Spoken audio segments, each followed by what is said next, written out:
दोस्तों, अगर कोई चढ़ता सितारा हो तो चाणक्य नीति भी फेल हो जाती है और तमिलनाडु की सियासत में ऐसा ही दिखाई दे रहा है, जहां विजय ने तमिलनाडु की सियासत के साथ साथ देश की सियासत में भी बदलाव के संकेत दिए हैं।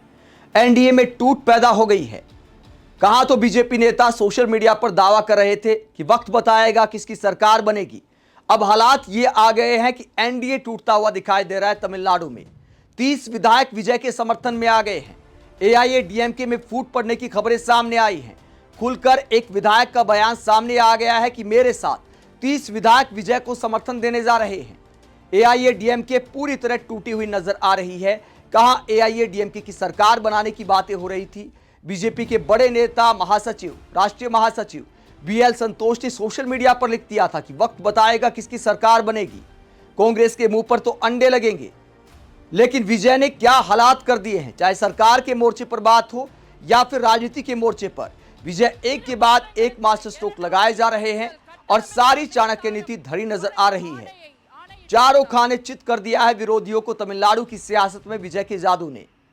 एआईएडीएमके नेता का बयान पहले आपको सुनाते हैं कि क्या बयान सामने आया है और क्या बड़ी खबर सामने आई है तमिलनाडु से, जिसे देखकर लगता है कि भविष्य में भी विजय को अब बहुमत की कोई टेंशन नहीं है।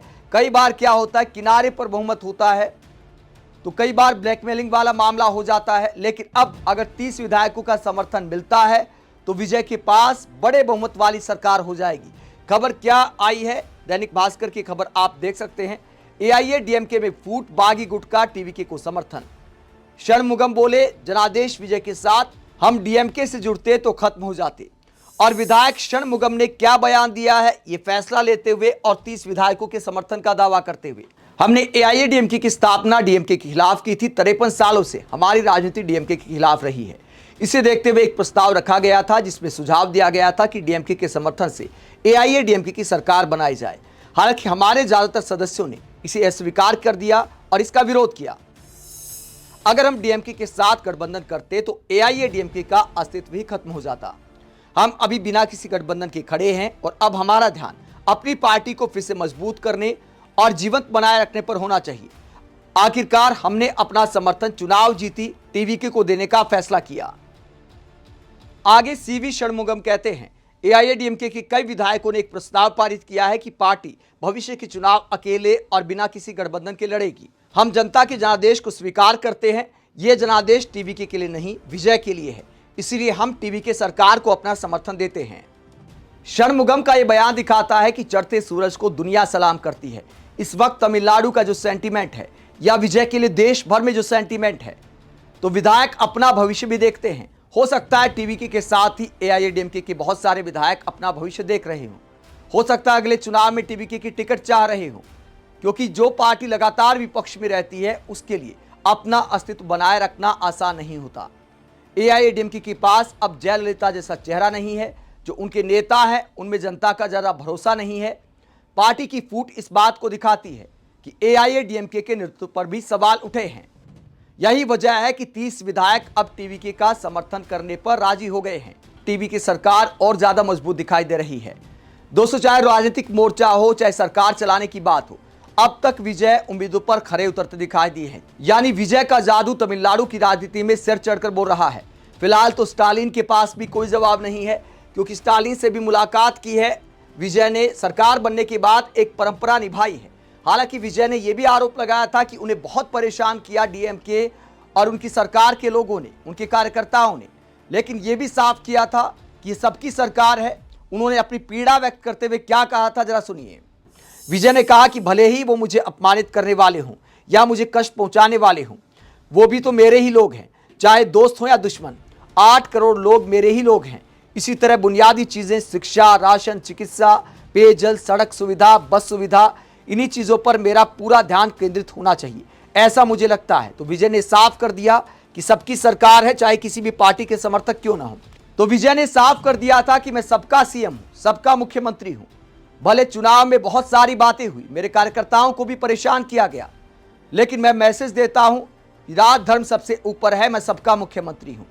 तो विजय ने सबको साथ लेने की कोशिश की है।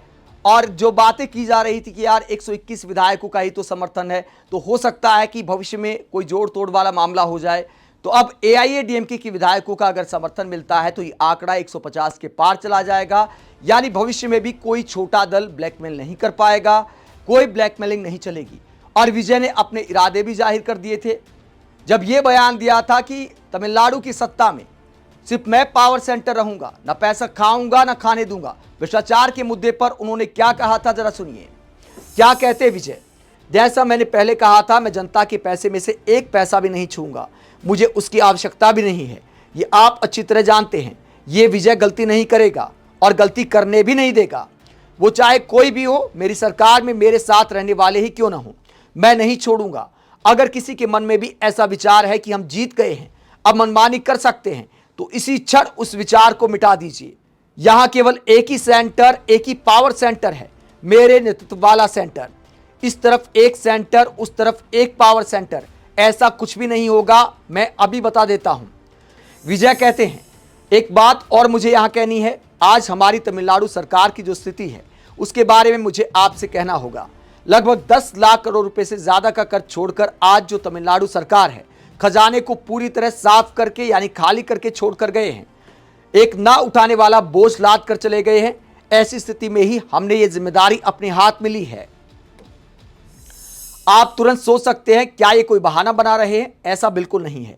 अंदर जाकर देखने पर ही पता चलेगा कि कौन सी चीज किस हालात में है क्या नहीं है, कौन सी चीज किस हाल में है। उन सब को देखकर मैं चाहता हूं कि आपके लिए एक श्वेत पत्र जारी किया जाए।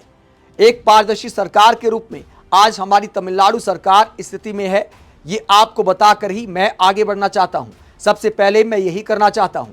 विजय के ऐसे बयान तमिलनाडु के साथ साथ देश भर में चर्चा का विषय है।